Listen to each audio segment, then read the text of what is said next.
In a world where Hollywood love stories fade as quickly as the lights on a red carpet, theirs endured for over 50 years. He was the man with the bluest eyes in cinema. She was the woman who saw beyond the fame straight into his soul. Together, Paul Newman and Joanne Woodward proved that true love isn't about perfection. It's about persistence. This isn't just a Hollywood romance. It's the story of two hearts that never stopped choosing each other. If you were to close your eyes and imagine love, not the kind written in movie scripts or photographed on red carpets, but the kind that grows quietly, patiently, through laughter, storms, and years, you'd be imagining the love of Paul Newman and Joanne Woodward. Theirs wasn't just a Hollywood romance. It was something deeper, something rare, love that outlasted fame, temptation, and time itself. Long before Paul Newman became the man with those legendary blue eyes and that charming grin, he was just a boy from Shaker Heights, Ohio, born in 1925. Paul grew up in a modest family. His father owned a sporting goods store, and his mother, who adored the theater, dreamed of seeing her son on stage one day. Paul was polite, a little shy, and incredibly driven. He didn't know then that destiny had something extraordinary waiting for him. Like many young men of his generation, Paul's early dreams were interrupted by World War II. He enlisted in the Navy, hoping to become a pilot. But life had other plans. His eyesight wasn't good enough to fly. Instead, he served as a radio man and gunner in the Pacific. The war hardened him. It taught him about fear, loss, and the fragility of life. When he came home, the world had changed, and so had he. He didn't yet know where he fit in, but deep down, there was something restless, a spark that refused to go out. That spark led him to acting. He attended Kenyon College and later Yale Drama School. He was handsome, yes, but it wasn't his looks that set him apart. It was his intensity, a quiet fire that burned through every line he spoke. Eventually, he joined the Actors Studio in New York, a place brimming with dreamers who believed they could change the world through art. And it was there, amidst the rehearsals, stage lights, and cigarette smoke, that Paul Newman first crossed paths with the woman who would change his life forever, Joanne Woodward. Joanne was born in Thomasville, Georgia, in 1930. From an early age, she had a flair for drama, not the gossiping kind, but the kind that made people feel something. She was bold, outspoken, and unapologetically independent, traits that weren't always welcomed in the 1950s. But she never let that stop her. Joanne was beautiful in a way that wasn't just physical. Her beauty came from confidence, from a sharp mind, and a free spirit. When she walked into a room, she carried herself like a woman who already knew her worth. The first time Paul saw Joanne, he was struck. But it wasn't love at first sight, not in the fairy tale sense. Paul was married then, to his college sweetheart, Jackie Witt. They had children. He was a man torn between ambition and responsibility, trying to balance the pressures of family and the unpredictable world of acting. Joanne, on the other hand, was still finding her footing in the industry. They were from different worlds. He, the polite Midwestern man with a calm charm. She, the fiery Southern woman who spoke her truth without hesitation. And yet, something about her made him pause. Their official meeting happened in 1953, while they were both understudies for the Broadway play Picnic. It was a hot afternoon, and Paul, ever the gentleman, showed up in a crisp suit jacket, tie, polished shoes, while Joanne strolled in wearing shorts and sandals, laughing at how overdressed he looked. That laugh, soft, confident, completely unbothered, cut through the noise of the city. Paul would later say, "She was modern and independent. I was shy and conservative. It took me a while to catch up, but once he did, there was no turning back." At first, they were just friends. They spent hours talking backstage, sharing dreams and frustrations. Paul admired her honesty. She didn't flatter. She didn't play games. Joanne saw through his charm. She saw the man behind the movie star looks, a man who carried doubts, guilt, and a deep desire to be good. There was an electricity between them, the kind that neither could ignore, but both tried to control. After all, Paul was married, and Joanne was far too wise to fall for a man who wasn't free. Their connection grew quietly. Hollywood was small, and gossip was dangerous. so they stayed professional, or at least tried to. But emotions have a way of finding their own path. Paul often described Joanne as the most intelligent woman he'd ever met. She challenged him in ways no one else did. While most women saw the handsome face, Joanne saw something else. A man struggling to understand himself, to live up to expectations he never asked for. Paul's career began to take off, though not without setbacks. His first big role came in 1954 is The Silver Chalice, a film so poorly received that he once took out a newspaper ad apologizing for it. "I apologize to anyone who has ever seen it," he joked years later. But Joanne was there, reminding him that one flop didn't define him. "Keep going," she said. "You haven't even started yet." Those words mattered. In a world where everyone wanted something from him, she simply believed in him. By 1957, Paul's first marriage had quietly ended. The divorce wasn't scandalous or messy, it was sad, but inevitable. He and Joanne had spent years trying to fight what they felt, but love has a way of wearing down walls. A few months later, they married in Las Vegas, a simple ceremony. No reporters, no grand gestures. Just two people who finally stopped running from what was meant to be. He was 33, she was 27, and together, they began a love story that would last half a century. Their first film together as husband and wife was The Long, Hot Summer. It was a perfect title, because that's exactly what their chemistry was: long, slow, and burning. On screen, you could feel it. The camera didn't just capture their acting, it captured their truth. Every glance, every touch, every smile between them was real. Audiences saw it too. They weren't watching characters. They were watching a couple fall in love again and again, take after take. It was mesmerizing. Hollywood quickly crowned them the golden couple. But unlike most stars, Paul and Joanne didn't care for the spotlight. While others partied and posed for cameras, they quietly built a home, not in Beverly Hills, but in Westport, Connecticut. They wanted their kids to grow up away from the chaos, surrounded by trees and normalcy. Their house wasn't filled with butlers or luxury. It was filled with books, laughter, and the smell of Joanne's cooking. To them, that was success. Not Oscars, not money, but peace. Paul adored Joanne with a devotion that seemed almost old-fashioned. When reporters once asked how he managed to stay faithful in an industry where temptation was everywhere, he smiled and said, "I have steak at home. Why go out for hamburger?" It was a cheeky line, playful but true. For Paul, Joanne wasn't just his wife. She was his anchor. In her, he found balance. In him, she found loyalty. Together, they built a partnership that was far stronger than the fame that surrounded them. But even the strongest marriages face storms. Paul's career exploded in the 1960s.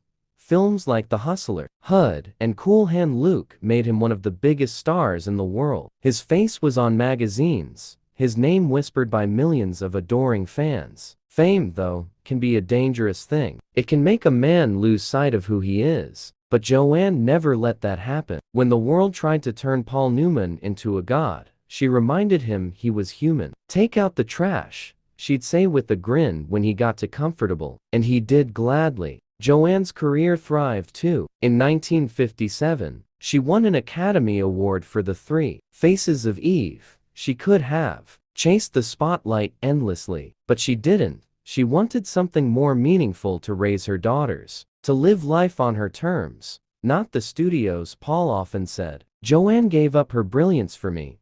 And maybe, in a way, she did. But Joanne never saw it as a sacrifice. She saw it as a choice. Because she understood something most people don't: you can't have it all, but you can have what matters. As the years passed, their bond deepened. They weren't just husband and wife. They were best friends, co-conspirators, teammates. They challenged each other intellectually, emotionally, and creatively. They argued, of course, fiercely at times, but they always came back to each other. Because in the end, no disagreement was bigger than the love that tied them together. By the end of the 1970s, Paul and Joanne had been married for over 2 decades, a lifetime in Hollywood terms. They had 3 daughters together: Nell, Melissa, and Clee, and Paul remained close to his children from his first marriage. Their family wasn't perfect, but it was real. They laughed loudly, fought honestly, and loved deeply. In a world of broken vows and fleeting romances, the Newmans were proof that true love could survive the spotlight. When asked once how they managed to keep their marriage strong,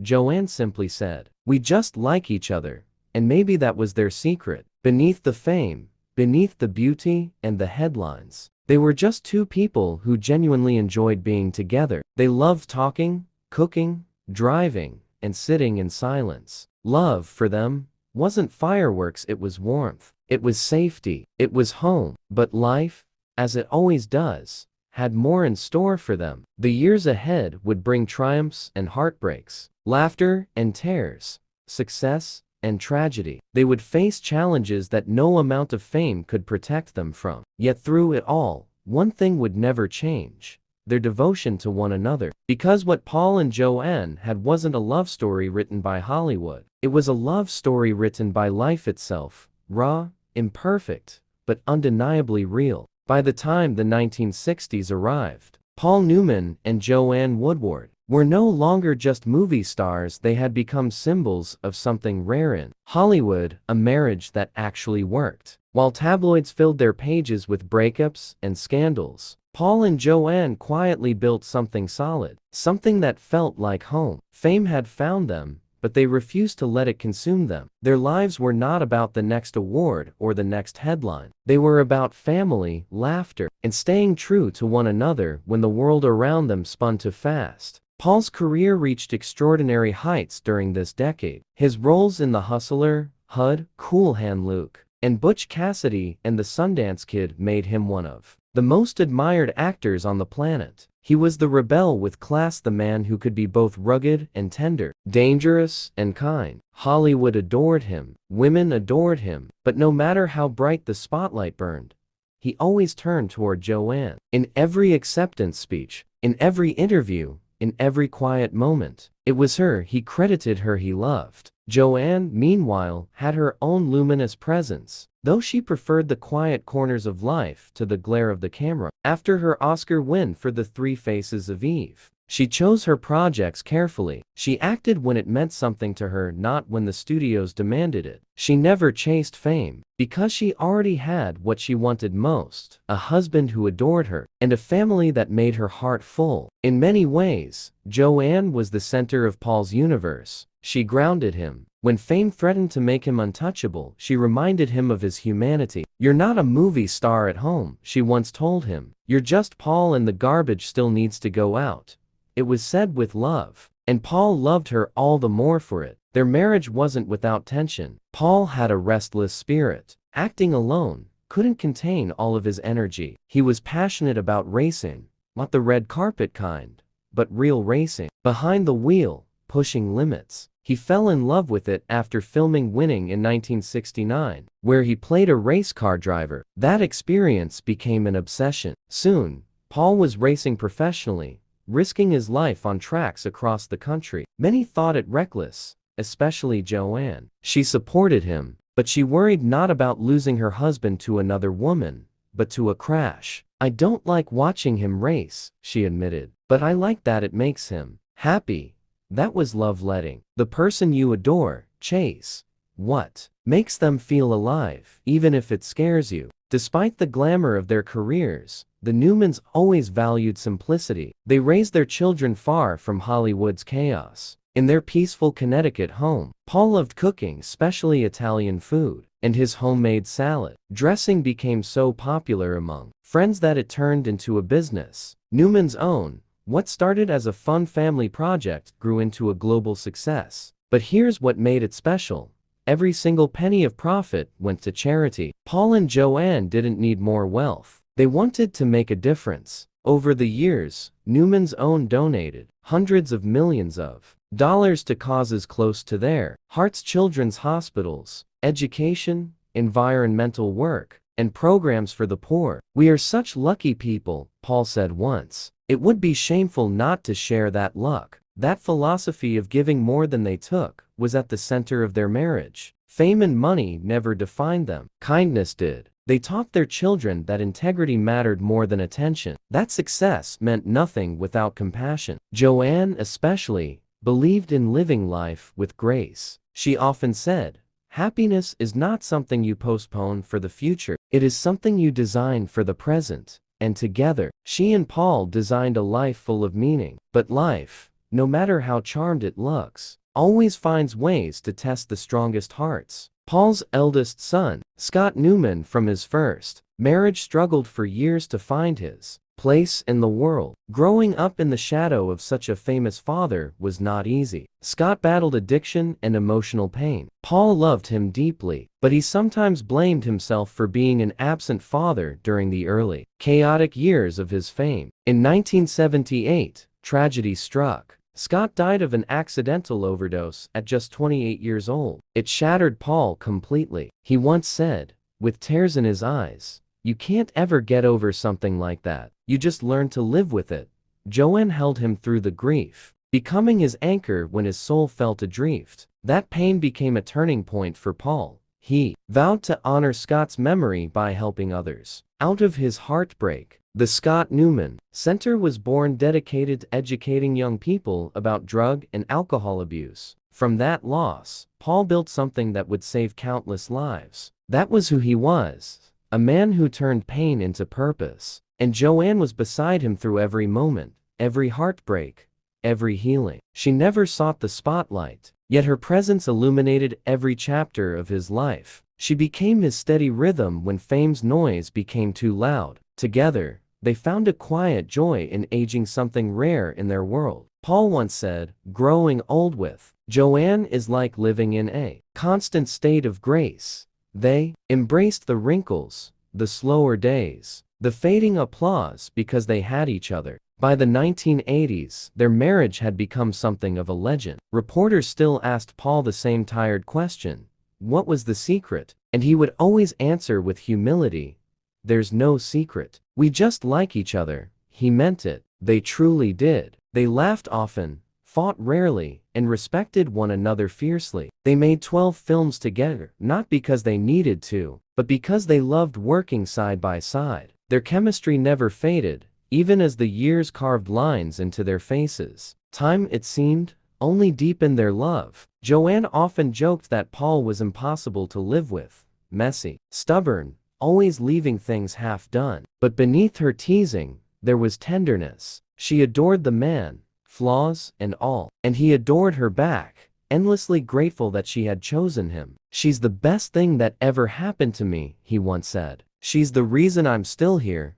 In a world filled with temporary love, theirs was permanent, not because it was perfect, but because they never stopped choosing each other. As the years went by, Paul's interests expanded beyond acting. He became a philanthropist, a racer, a mentor, and a humanitarian. But fame never clouded his humility. He refused to see himself as a hero. He preferred to be called Joanne's husband. In fact, that's how his friends joked about him, the great Paul Newman, one of Hollywood's most famous men, proud to be introduced as Mr. Woodward. And he didn't mind one bit. That was love, quiet, mutual, and endlessly respectful. Joanne continued to act, often in smaller, deeply emotional roles. She directed plays, produced television films, and raised her daughters with warmth and wisdom. Her performances became rarer, but more profound. Critics admired her for her strength, a woman who could have ruled Hollywood, but chose family instead.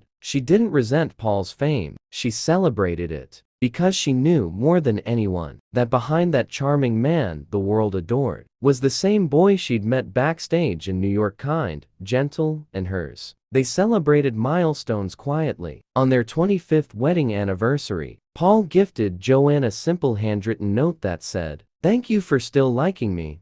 That was their humor, playful, humble, deeply human. They didn't need extravagant gestures. Their love was built on small moments. Morning coffee, shared glances, long drives, laughter at the dinner table. To them, that was heaven. As their children grew and left home, the house became quieter, but never empty. They found comfort in routine, tending to their garden, reading together, cooking meals, and spending evenings by the fireplace. Their love aged graceful like fine wine, richer, deeper, more soulful with time. Friends often said that when Paul looked at Joanne, even in his 70s, he looked at her the same way he had when he was 30, with wonder. That's rare. Most people grow comfortable. They grow used to each other. But not Paul. Joanne never stopped being the love of his life. They often spoke about mortality, about what it meant to live fully. Paul, always pragmatic, said, "I don't fear death. I fear not living well," Joanne agreed. For them, living well meant loving deeply,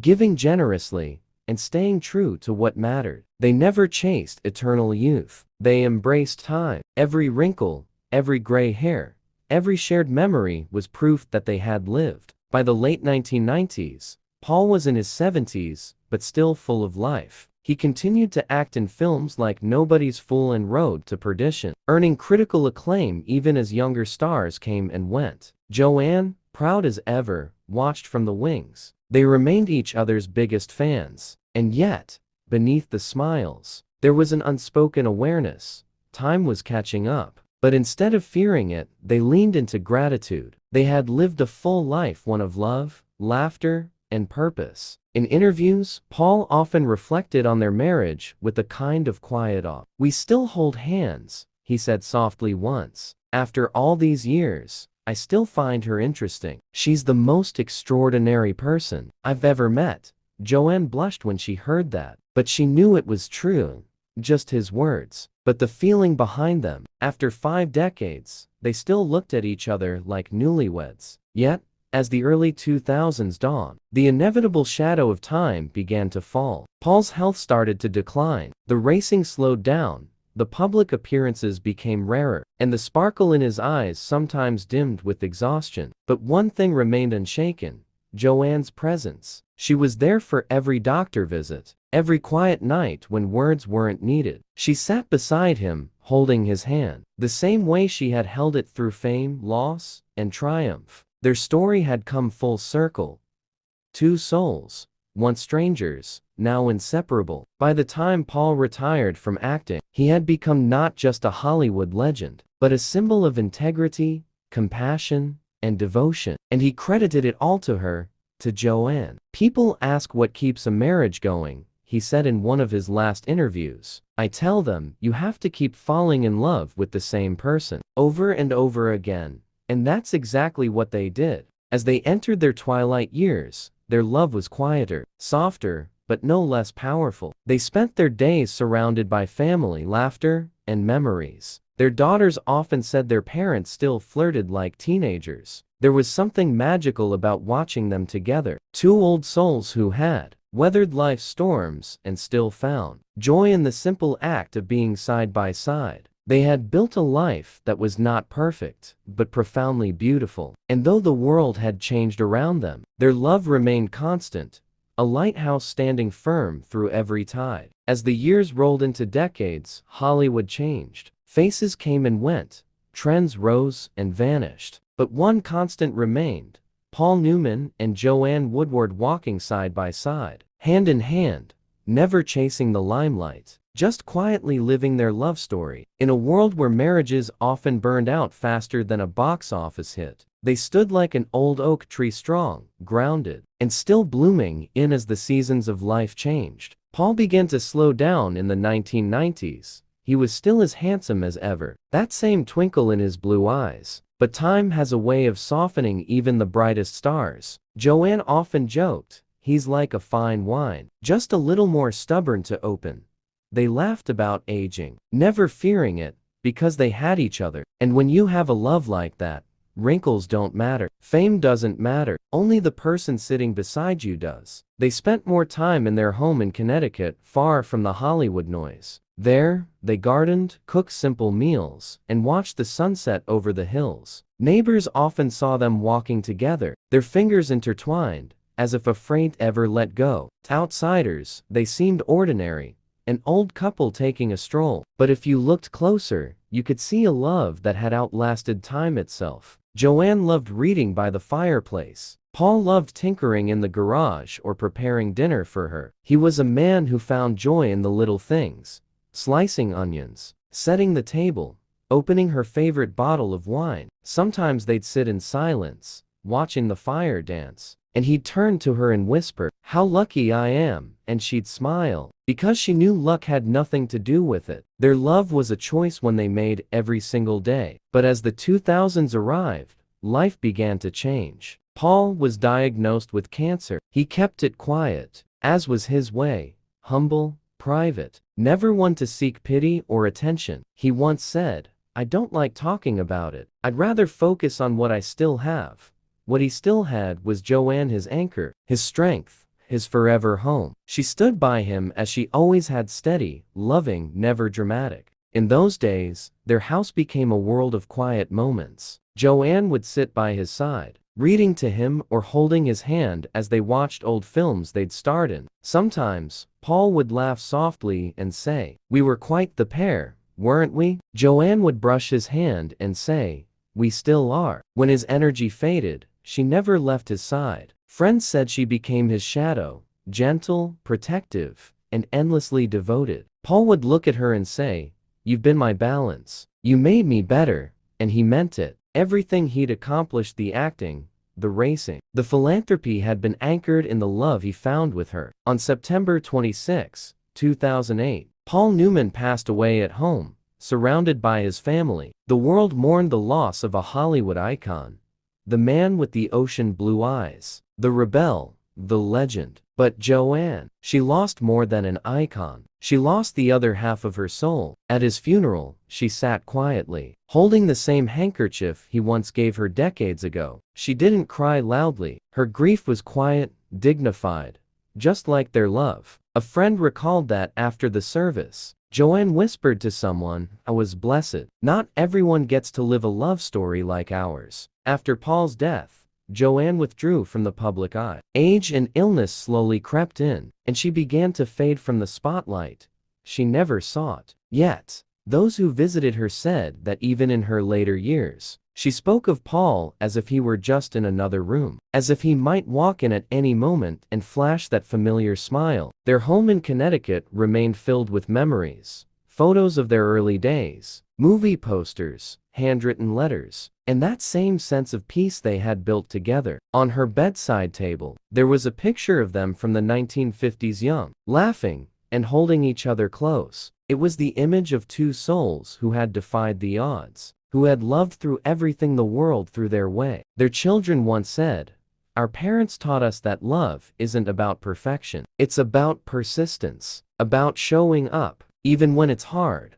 Paul and Joanne lived that truth every day. Through fame, through temptation, through time, they chose each other, always. Joanne's memory eventually began to fade. The woman who once lit up the screen with her grace and intelligence now drifted between moments of clarity and quiet forgetfulness. But when someone mentioned Paul, her eyes would soften. She might not remember the year or the film, but she always remembered him. That's what true love does. It carves itself so deep into your soul that even when the mind falters, the heart remembers. There's a beautiful story that one of their friends once shared. They said that years after Paul's passing, Joanne was asked if she ever thought of marrying again. She smiled gently and said, "When you've had the best, you don't go looking for more." And that's who they were. Not just actors, not just stars. They were living proof that real love, patient, enduring, imperfect, yet unwavering, still exists. In a world that celebrates instant gratification, Paul and Joanne were a reminder that the greatest romances are built not in grand gestures, but in the quiet loyalty of everyday life, in holding hands while watching the sunset, in saying "I'm sorry" and meaning it,